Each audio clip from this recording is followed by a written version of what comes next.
Well, my peeps, it's Cyber Monday, and I am shopping for online businesses for sale. This is a series that I do every week or every couple weeks where I go through and I review online businesses that are listed for sale, and I give my own experience-based insight into the listing and that business model, a little bit of analysis and critique along with that. So if you are considering buying an online business, go ahead and hit the subscribe button now. You're not going to want to miss this. I do have quite a bit of experience as an online business entrepreneur, both in starting businesses online, acquiring them online, selling them, and currently operating one right now, along with other offline businesses that I also own. I am a big investor in offline home service businesses like plumbing, HVAC, concrete, floor coating, those types of businesses, along with online businesses. Anyways, this is Online Businesses for Sale. It is Cyber Monday here, November 28th, 2022, and there wasn't really much good out there that I found this week, so I found this listing by Empire Flippers that I think is pretty interesting and leaves a lot of room for discussion on. So let's take a look at it right here. I'm going right to the listing price at $121,710, very precise there, with a monthly multiple of 47x. So that means the listing price is 47x their average 12-month profit for the last 12 months here. That monthly multiple is on the higher side of things, right? So if you're looking at like just a generic affiliate content blog, which I'm not a big fan of, you're looking at maybe 30x, maybe a little bit higher, but 47x is typically on the higher side of what you see even from the sites listed on Empire Flipper. So I'm thinking, okay, this is a reputable broker. There must be something good about this listing here. Started 1st of February 2015, so it's a little over 7 years old, almost 8 years. It's a little bit more than a little over 7 years, I should say. Almost 8-year-old business here. Assets included the primary domain, secondary and 301 redirects, supplier and contractor relationships, all the standard stuff. I'm not really too interested in this. Let's see what this business does and how they are making an average of $2,590 a month. Now, this is certainly on the smaller side of a business that I would typically be interested in. I really want to buy businesses that are making over 100 grand a year, close to 200. That way there's some meat and potatoes, right? I've got something big there to work with. But as you're going to see, I think this business brings up a lot of things that can be addressed or should be addressed in a business listing and things to consider before inquiring on a business. So this listing is for a digital product display advertising and affiliate business created in February 2015 in the technology and information niches. The site, custom built using PHP 7.1 and MySQL, features informational content and sells 49 digital products for online business owners. The business is well-aged with stable traffic and a high domain rating of 83, features a large email list of 155,000 subscribers, and requires minimal time to maintain. Let's unpack all that. First of all, it's custom built using PHP 7.1 and MySQL. You could also say that WordPress is built using PHP 7.1 and MySQL, right? So when I see custom built on a small project like this, I am just kind of scared. Not panicked, but I'm scared because it's like, why do I need a custom built thing? And oftentimes you don't. You could do it with WordPress. And it's much easier to stick with something that is open source, or if not open source, common. So that way you've got a much wider pool of developers and resources and other users that you can tap into if you have a problem with this thing. So first thing I want to do is figure out if this thing can be transferred into a WordPress, because I do not like custom built anything. And then what it does. Sells 49 digital products for online business owners. I like digital products, and I like things that you can sell to online business owners, right? Because, digital products kind of lends themselves to online business and online business owners because it's all online. Your audience, online business owners like you, if you're considering buying an online business, or maybe you own one and you just follow this for my insight, you know that you're pretty much at your desk 24/7. It's a lot easier to sell something to somebody that's at their desk 24/7 than it is to sell something to, say, a plumbing contractor that is not at their desk 24/7 and they're out in the field, they're dealing with bullshit, their employees don't show up, so they got to go see the customer, smooth something over. They got to run to the supply house, pick something up, take it over here. They've got another employee that can't figure out what the problem is. Now they got to run over there, right? And they're not at their desk all day. So it's really hard to sell to them. Online business, lends itself to buying a lot of things online. Just a side note, it'd be interesting to see how much more remote workers or online business owners spend on e-commerce than people that don't work online. That would certainly be interesting. I bet it's a lot higher because, we're just constantly at our desk all day and we can sit around and buy shit. Anyhow, that is the business model. There's also some display advertising and affiliate income in here as well. We'll come down to that in a second. The business is well aged with stable traffic and a high domain rating of 83. That is high in a large email list. So let's just kind of go down here to where we can see the earnings and traffic. And the first thing that really stands out to me is site traffic. Looks like it peaked. 2018 kind of stayed stable. And since 2019, early 2020, it's been declining. And it's been declining rapidly. If we go back to the earnings are also declining, right? Going back to 2020. Granted, this is just priced based on the last 12 months, so that would put us back to here. It is in a downward trend in terms of both revenue and profit. So this website is going down, and that's not necessarily something that is bad. I think that's good as a buyer because that gives you a lot of room to step in and improve things, right? This isn't a crash. We're not seeing a algorithmic update crash here that has just sent everything back to zero. I would not say that is the issue, but something is clearly going down. I don't know what that is in this case.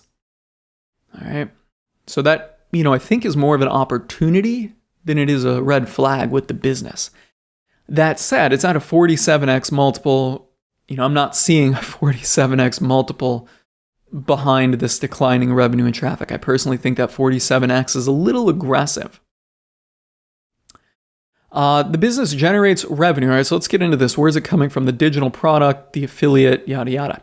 The business generates revenue 67% from direct sales, 10% custom services not factored into valuation, display advertising 9%, display advertising 8%. I don't know what the difference is between the two of these. Guest post 4%, and affiliate partnerships 2%. So basically here, everything other than the direct sales and custom services is kind of immaterial.